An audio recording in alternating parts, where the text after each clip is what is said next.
everyone, I'm Dr. Benji. Today, I just want to talk about diabetic peripheral neuropathy. So, peripheral neuropathy is a nerve disease that occurs in diabetics that have had uncontrolled blood sugars or unfortunately have had diabetes greater than 10 years. It doesn't occur in everyone. Even if you have high blood sugars, it doesn't mean that you're going to develop neuropathy. I'm just saying that there is a high risk that you may develop these types of symptoms. And these symptoms are everything from numbness, tingling, burning sensation in your hands and feet, cold sensations in your hands and feet, tightness in your hands and your feet, um, sharp stabbing pains that come and go, dried skin, excessive sweating. It could go one way or another.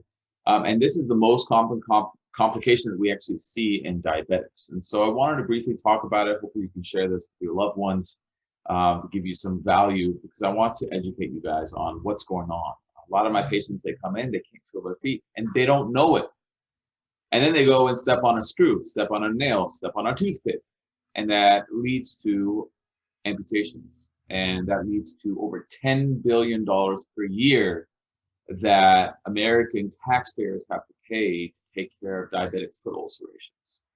And so I take it upon myself to be able to educate you guys on what causes this. So this is a very busy slide. I'm going to break it down for you guys and make it super simple. So diabetes and high blood sugar causes excessive formation of pro-inflammatory markers in our blood. And when you have excessive amounts of these inflammatory modulators or cells, it breaks down the integrity of the nerve. So the nerve is unable to transmit signal as well. And so that causes a breakdown of the nerve, and therefore you don't experience pain and the very severe conditions. It can also be from a vascular theory, meaning those of you who have underlying vascular disease, whether it's from smoking or just from diabetes or something else, that nerve actually has blood flow that goes to it for it to function. It needs oxygen for it to function. It needs those cells. It needs to transport energy for that nerve to transmit an impulse for you to be able to touch something, for you to be able to perceive pain. And when you have excessive blood sugar, that actually can make the cell wall of your vessel, meaning your artery or your capillary, the small arteries in your toes and your feet, it can make it inflamed and make it thick. And therefore, you'll have decreased blood flow to that area. And again, the nerve will not be able to function normally and it will begin to break down. And those are the beginnings of the types of sensations in your hand that you have in your hands and your feet, being the numbness, tingling, burning, sharp stabbing pain. And so why am I telling you this? Well, obviously I tell you this because it's one of the things that go undiagnosed a lot in the primary care doctor's offices.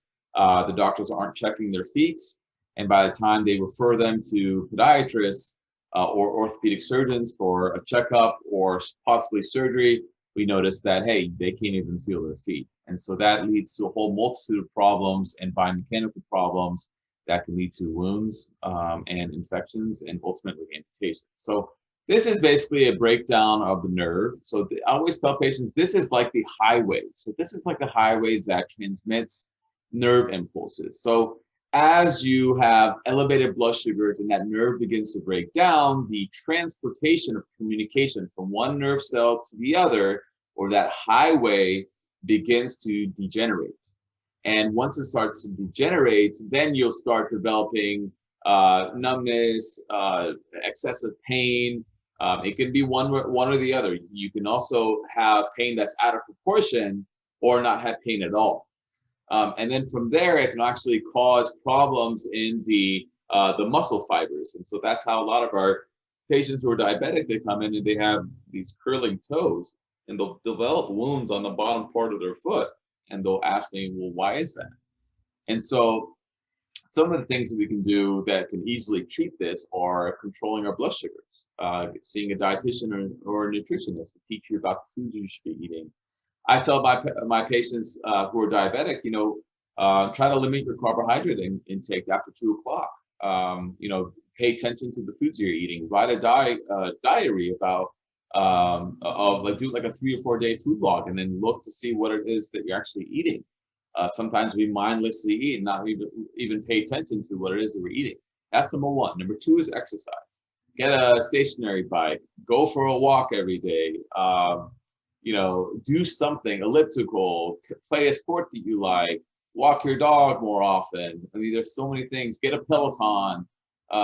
If you can't afford that, you can get a stationary bike off of Facebook Marketplace for like $100, $150. You need to be active. So that's number two. And number three is Nervosis. I created a vitamin that specifically targets diabetic neuropathy and pain. You can get it on nervosis.com. There's a 20% coupon involved. If you type in NA20, you'll get 20% off. It is a subscription. Why? When you take these vitamins, it's not like it's going to disappear tomorrow. When you stop taking them, you stop feeding your body that nutrition, the pain can come back. Now, how severe that pain is when it comes back, we don't know. But what I tell patients is if you start now, it's a journey. My mom has been on this vitamin for over 15 years. It's a formula I created specifically for diabetics, but it's really targeted for anyone who's undergoing chronic pain issues in the back, their neck, their hands or feet. People who've had surgery, people who've been in motorcycle accidents, car accidents. But specifically for diabetic neuropathy, they're all antioxidants that decrease your body's inflammatory products to help get you pain relief and to help calm down the swelling. So with that, I mean, I think patients can be able to live a more independent life. Be sure that you're seeing your primary care doctors and make sure that it's safe for you to take. It also comes with a freeze gel to rub in the areas that are inflamed, that burn. That's all natural. It's turmeric, arnica flower, tea tree oil, eucalyptus oil. But most importantly, just pay attention to your body. Make sure you're checking your feet periodically. If you're not neuropathic, if you are neuropathic, you need to be checked, or you can't feel your feet, you need to be checking them on a daily basis. Go see a podiatrist near you, have them examine your feet. I'm Dr. Benji. I'm checking out. Thank you for watching.